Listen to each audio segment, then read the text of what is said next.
It's really hard to make something simple. That's the problem with all the products. So when you try to make something work really elegant and the setup process is too long, then you will fail. What shall we do with all the people that not are working? That's a big question as well. But if you are looking from a startup perspective, we can already now see companies starting basically with one person, and all the decision making around him or her will be made by AI. So it's going to be affecting a lot. We can do everything for you in your personal or your team's process to make you more efficient, advise you, but we will never ever let the machine talk to people.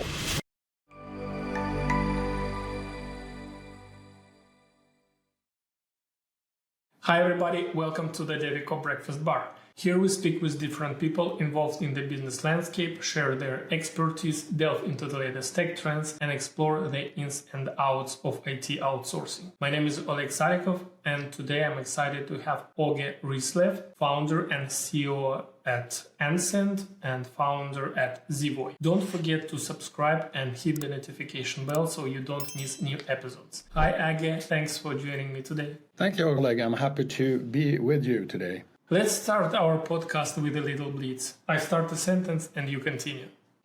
Okay. Entrepreneurship gave me... Everything. Entrepreneurship deprived me... Everything. My main superpower is... Curiosity. My main weakness is... Probably also curiosity then, because I'm tending to be way too curious. When I'm afraid, I work harder. You have been involved in several founding teams. What sparks your interest in building companies from the ground up? As I mentioned, first of all, I'm a very curious person, and I've been involved now in 15, 20 companies over the years. I'm pretty old, even though I don't think so, but I am. But when you boil it down, it's always relate to a relatable product. Personally, I have an affection for or a need for. And then almost everything I've been involved with over the years, it starts with an idea, and then you suddenly realize, I need this, and then I have to build it as well, or be part of the team building it. What's the best thing about being a founder of multiple companies? And what are some of the challenges you face that are specific to your experience and not something a first-time founder would see? I'm not sure really there is a benefit of being a multiple entrepreneur in the end. Some people should not do it more than once or even not once. But obviously the most important piece in building or trying to gear up a startup is the learning process. Regardless if you are successful or not, you can't teach this stuff in school. You can only teach it by doing it yourself. All the mistakes, all the agony, every feeling you go through, it's so important. That's when for young people, tell them, if you have that itch, that urge to do something, do it. Even if you fail, you're going to have that with you all the rest of the life. But then, of course, when you are, as I did, then falling back into the pattern of doing multiple startups, and I'm always more or less involved very early in the process, meaning on the white paper and drawing up ideas, and people come to me. And then obviously it's great to have some experience because you can avoid some mistakes. You can rather early say, this will never fly, or this will be so hard to get finance for, or why should you be creating a VC-backed startup? This is actually a consultancy business or whatever. So with experience. I'm probably a bad example because I'm still in that phase, meaning that I am so engaged in the early phases and I love it. I'm not a board guy. I don't think that sitting in a board in early startups are very productive. You will end up breaking stuff rather than helping people with that perspective. So I'm very hands-on. With so many ideas and ventures under your belt, how do you decide which projects are worth your time and which ones to pass on? Main thing is the gut feeling that you think this is the right product, I would need it. And more importantly, because most companies requires more than one person, at least until lately, it's about the team. If they are equally engaged and love the ideas equally. So that's for me in the very early phases. Then if you come further in the process and when you step into companies that have had some tractions, then you have to do it on the metrics. Let's talk about Zevoy. What gap in the market did you see that led to creation of Zevoy? To understand that, we have to go back a few years because I was involved in a very big startup for almost 10 years. It was called Wrap. It was social gifting. We really created that space for good and bad. It was a roller coaster with all the investors you can think about in the world involved. We had Crandom here from Sweden. We had Niklas Sandström from UK. We had Reid Hoffman from the US. Later, American Express, all the big banks here in the area of Nordics, and also H&M and Klarna. And so it was a very long history of. But with that product, we had a huge pivot in midterm, connecting our service to the bank transactions. So we learned a lot around the card system because we were using the card rails, both on MasterCard, American Express, but also directly into the bank. So with that knowledge, when we sold that company 6 years ago, we realized that, well, we know something about this. We are great on this kind of tech. And we spotted then also the upcoming of spend management. You had Spendesk, you had Soldo, you had Pleo in Europe, you have Ramp in the US, and this is definitely a product that I could align with. I would love to have that if I had a firm, that spend management product. So we looked at it and we said, let's set up a similar company. We looked at the other guys and said, had two rules. Are they doing this? Yes. Can we do it better?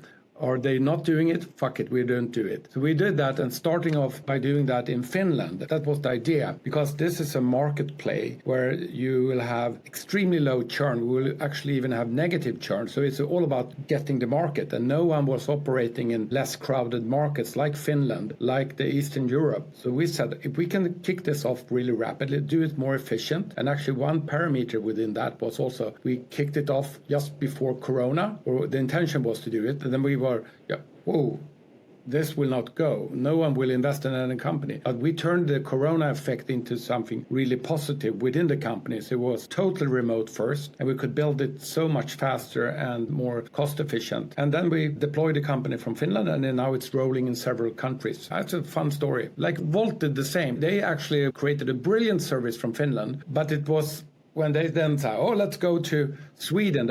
Finland always go to Sweden first. Swedes go to UK. UK go to the US. So when they entered into Sweden with Volt, they got a hard stop because they were the fifth service on the tablet in the restaurants. So they had to back out and restructure their ideas and said, why go into direct competition with very similar service? Even if we are better, it's so hard. Why not pick the cities and the countries where the other guys don't exist yet and don't do a head-to-head competition? So it was basically from there we got the idea. What were the biggest hurdles in expanding Zevoy across different markets? When it comes to a product like that, which is rather easy to sell, it's more about understanding the local rules and regulations because it's a banking product. It's overlooked by the financial inspections in each country. But to understand that, and you have to be very localized in the sales and also in the product adaptation. So it's not that hard to do it, but obviously now it's gone a couple of years. The competition is getting harder, even on smaller markets. But I think Zevoy has a very good position in Finland and Estonia, Lithuania, Latvia. That's the core markets for that company. Let's move to Andsend. What personal frustration or market gaps led to creation of Andsend? Oh, that's also a good question. Once again, we probably have to go back a few years because my first company, I think probably even before you were born, 1992, was actually just in the very beginning of the dot-com boom. And we were a small consultancy firm, growing crazily good. And we were actually working with CRM before there were systems for it. You had Kotler, we had Pepper and Rogers that had all these ideas around how to manage customers and understanding it's not about transaction, it's more about relations. Then Tom Siebel came in with the Siebel that was bought later by Oracle, and then Salesforce came up with no software platform, meaning that you should just be able to access it. But it turned everything into a transactional systems, and more and more it turned into system of records. And the end user on all this, in the end, they don't have any support. It's a management tool. It's a data tool or platforms today. And what I wanted to get back to with the team when we were brainstorming around it a year ago when we started this idea was that what if we turn it back and put the end user in focus and look at relation-based sales, because there is not really tools for that today, and look at on the process, how do we operate it? It doesn't matter if you are a consultant on a big company or you are a freelancer of your own, still you operate it pretty manually, and you have to be able to manage your network while you are delivering your projects, because if you don't do that, then you will have a hard stop in a couple of weeks or months even without a project. So it's all about how can you manage your network in a very good way, at the same time delivering your projects. So that's what we came up with. And then it turns into this customer relationship agent, or I would argue the end goal for us is a personal advisor really that tells me what to do each day, each week, each month. So that's how we came up. So my circle was like connected again, like 35 years later. What's been the most surprising insight you have learned from early users or beta testers of Andsend? That's also a very good question. We actually just pre-launched it 2 months ago, so we have rather little data, or we have lots of data, but the conclusion we have seen, given that we connect different sources, LinkedIn, email, your CRM, etc., is that the time to wow with the self-service setup, it's a bit too long for them to really get into it. The people that get into it and start using it, they love it. They do 3 or 4 sessions every day. It could be 5 minutes, it could be 20 minutes. It helps them a lot. So now we are adapting to that and trying to bring up the advisory part early in the process so we can mitigate that time to wow, time to understand what are you getting out of this platform. It's really hard to make something simple. That's the problem with all the products. So when you try to make something work really elegant and the setup process is too long, then you will fail. You have to have a sales organization. The price has to be up here. But if you try to go very simple, low price point and scale, it's really hard to work it out. Andsend emphasizes prioritizing meaningful relationship over volume. How do you see the mindset changing more than sales and relationship management? First of all, I think that relation-based sales or networking have looked the same for thousands of years. It's basically you and me meeting and trusting each other and then doing business. So it's not that we are really prioritizing volume, but I think in a more scattered world right now where we actually meet less often, we do have tons of channels to interact with people, especially sort of the weak ties, the ones that we don't meet every week or every month, because they're no problem. It's the ones that you need. I don't know how many people you have on LinkedIn, but I have 4,000 people. I don't know them firsthand, all of them, but a lot of them, there's a gold mine for me to dig in, but I can't really manage it. So the idea here is to be able to manage more professional relationships than you can do today, but not the cold ones. It's more about keeping everyone warm in the process. How do you balance automation with risk of losing the human touch in relationship building? Well, that's the core question, I would argue, in this modern society of AI. How do I stay me? How do I evolve me in this? So I think that's a huge question, really. I think we are in the world of avatars and everything. And I'm actually an AI dystopia myself, even though I work with it. I think that's one of the really big tasks for the society in general, how we're going to act on this. But if you boil it down to what we do at Andsend, that's the name of the company as well. And the service is that we can do everything for you in your personal or your team's process to make you more efficient, advise you, but we will never ever let the machine talk to people on your behalf. You have to push send. You have to lift the phone and call. You have to take the physical meeting with your own face. This is not an avatar, even though many people would think so. In industries like fintech and sales tech, AI is transforming decision making. How do you see AI impacting leadership roles and C-suite responsibilities in the future? Quite a lot. I had a friend for 25 years or 20 years ago. He said that I spend a week or two to grasp all the information and put all the decision making together. And then I spend 2 hours on the decision with me and my team. And then 10 years later, still way back, he said, now I can do all that within a couple of hours. But it still only allow myself to have 2 hours of decision making. But now we are at the point where all the data to have up to your decision point and the decision can be made by AI. He was a manager, obviously. I think we're going to see, even on the highest level, that decision makers are going to be fewer because they're going to rely more and more on this. And actually on larger existing companies today, they are going to be way smaller in terms of manpower rather rapidly. Within a couple of years, it's going to be a radically different environment. What shall we do with all the people that not are working? That's a big question as well. But if you are looking from a startup perspective, we can already now see companies starting basically with one person, and all the decision making around him or her will be made by AI. So it's going to be affecting a lot. Are there specific regions or countries that you find particularly promising for tech talent? I would argue you know probably more about this than me, but I think tech talent is all over right now. If you look in general, it could come from whatever. And especially nowadays, it's so easy to start up something with Lovable or Cursor or whatever. But then obviously, I should say not senior, higher level, there are areas in the world, which is Silicon Valley, obviously. You have Berlin, you also have Stockholm, where you have a high concentration of top talent and capital. So in that respect, I still think that combination is important, even though that will be less important going forward, because a young kid in whatever land can create something huge with basically no funding. What advice would you give to startup founders currently exploring AI integrations for their products but unsure where to start?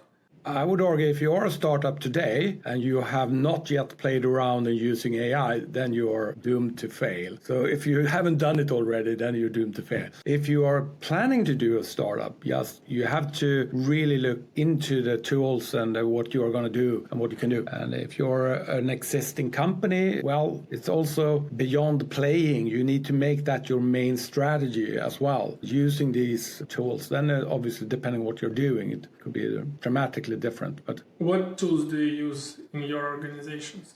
Oh, I actually don't know all the tools we're doing because the tech people are using Cursor, Lovable. We are using QA tools. And obviously based on that, our service itself uses at least 3 different LLMs. And we change them constantly for price performance and for better understanding. And then obviously use ChatGPT, we use Gemini, all of these standard tools obviously as well. What are your thoughts on the advantages and disadvantages of outsourcing? I'm talking about IT outsourcing.